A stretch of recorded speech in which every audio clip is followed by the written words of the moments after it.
تصوف اور روحانیت دراصل شریعت اسلامیہ کا باطنی پہلو ہے۔ بالفاظ دیگر اسے فقہ باطن بھی کہا جا سکتا ہے۔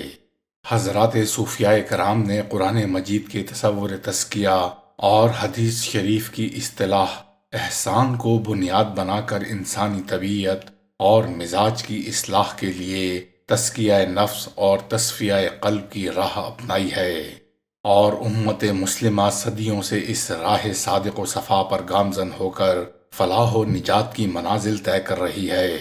صوفیاء کرام نے قرآن و سنت کی روشنی میں علوم اسلامیہ کو دو حصوں میں تقسیم کیا ہے: علم الاحکام اور علم الاسرار۔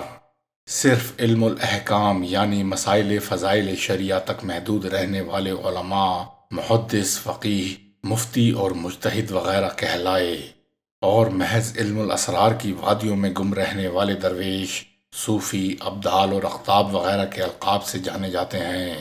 البتہ اہل کمال کا ایک طبقہ ایسا بھی ہے جسے علم و عرفان کے ان دونوں چشموں سے فیض یاب ہونے کا شرف حاصل ہوا، اور انہوں نے شریعت و طریقت کے مرج البحرین کے مابین پل کا کردار ادا کیا۔ یہی نفوس قدسیہ اپنے کمال علم و معرفت کے باعث وارث الانبیاء قرار پائے، اور یہی ائمہ ملت ہیں جو فقہ و تصوف ہر دونوں میدانوں میں درجہ تحقیق پر فائز نظر آتے ہیں۔ حدیث شریف میں ایسے ہی بزرگوں کو انبیاء کا وارث قرار دیا گیا ہے۔ حضرت امام مالک بن انس رحمۃ اللہ علیہ فرماتے ہیں، جس نے فقہ سیکھی اور تصوف حاصل نہ کیا اس نے نافرمانی کی، اور جس نے تصوف حاصل کیا اور علم فقہ سے حصہ نہ لیا وہ زندیق ہوا، اور جس نے ان دونوں کو جمع کیا اس نے حق کو پا لیا۔ علم الاسرار اور روحانیت کا سرچشمہ بھی دیگر علوم اسلامی کی طرح قرآن مجید ہی ہے۔ سورہ کہف میں قصہ خضر و موسیٰ بھی اس حوالے سے بڑا اہم ماخذ ہے۔ دربار سلیمانی میں آصف بن برقیہ کا تصرف ہو یا سیدہ مریم سلام اللہ علیہا کے پاس موجود بے موسمی میوہ جات، یا پھر سامری جادوگر کا جبریل امین کی سواری کے قدموں کی خاک سے بچھڑے میں جان ڈالنا، پھر اصحاب کہف کے واقعات، یہ سبھی امور خوارق عادات سے تعلق رکھتے ہیں، اور قرآن نے انہیں بڑی وضاحت سے بیان فرمایا ہے، کیونکہ اہل ولایت کو بھی صوفیاء کرام نے دو مختلف شعبوں میں تقسیم کیا ہے۔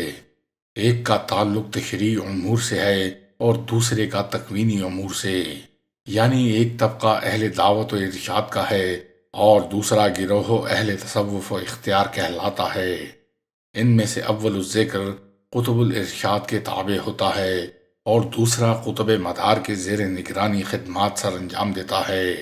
قطب مدار کی تنظیم کے ارکان، اوتاد، ابدال، نقبہ، نجبہ اور رجال الغیب وغیرہ کی حیثیت سے تکوینی امور سر انجام دیتے ہیں۔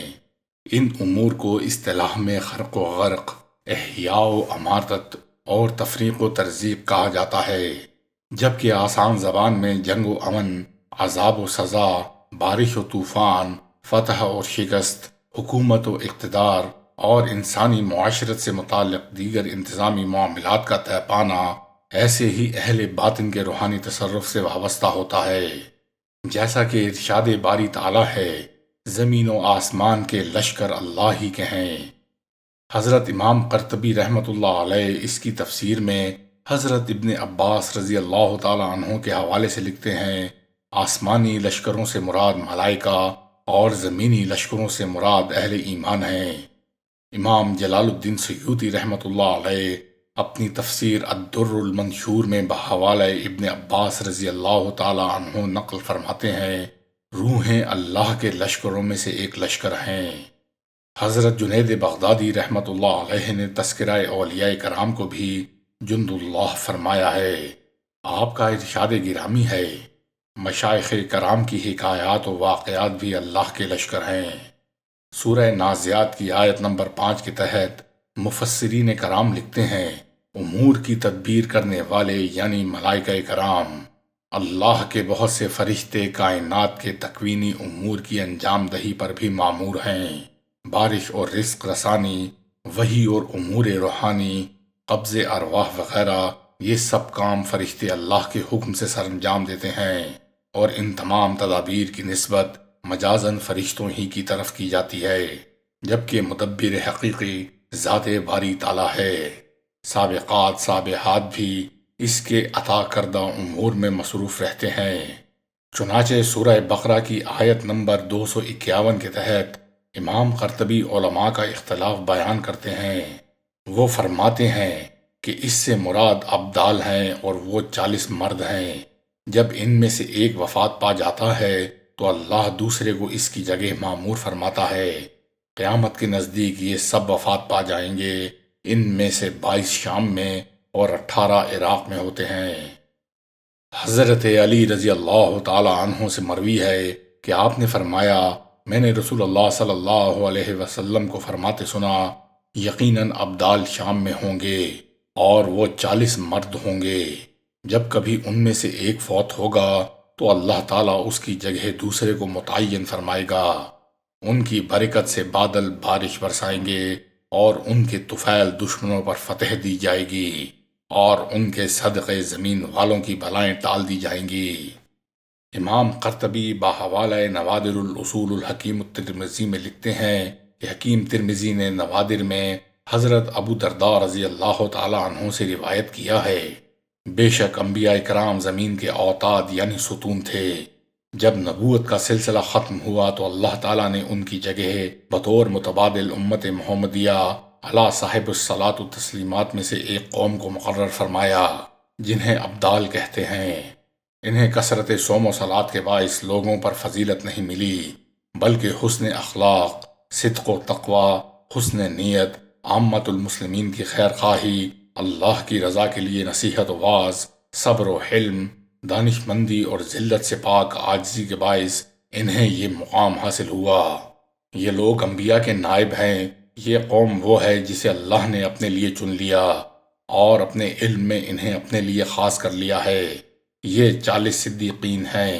ان میں سے 30 مردان حق حضرت ابراہیم خلیل اللہ جیسا ذوق یقین رکھتے ہیں۔ اللہ تبارک و تعالیٰ ان کی برکت سے اہل زمین کے مصائب اور لوگوں کی مشکلات دور فرماتا ہے۔ ان کے طفیل بارشیں برستی ہیں اور رزق عطا کیا جاتا ہے۔ اگر ان میں سے ایک وفات پائے تو اللہ اس کا متبادل مقرر فرما دیتا ہے۔ جلیل القدر محدث و مفسر حافظ ابن کثیر دمشقی رحمۃ اللہ علیہ سورہ بقرہ کی آیت نمبر 252 کے تحت حضرت عبادہ بن صامت رضی اللہ تعالی عنہ سے مروی روایت لائے ہیں۔ رسول اللہ صلی اللہ علیہ وسلم نے فرمایا، میری امت میں ابدال 30 ہیں، ان کی برکت سے تمہیں رزق دیا جائے گا اور ان کے وسیلے سے تمہیں فتح عطا کی جائے گی۔ حضرت قتادہ کہتے ہیں، مجھے امید ہے کہ حسن بصری رحمۃ اللہ علیہ ان میں سے ایک یعنی ابدال ہیں۔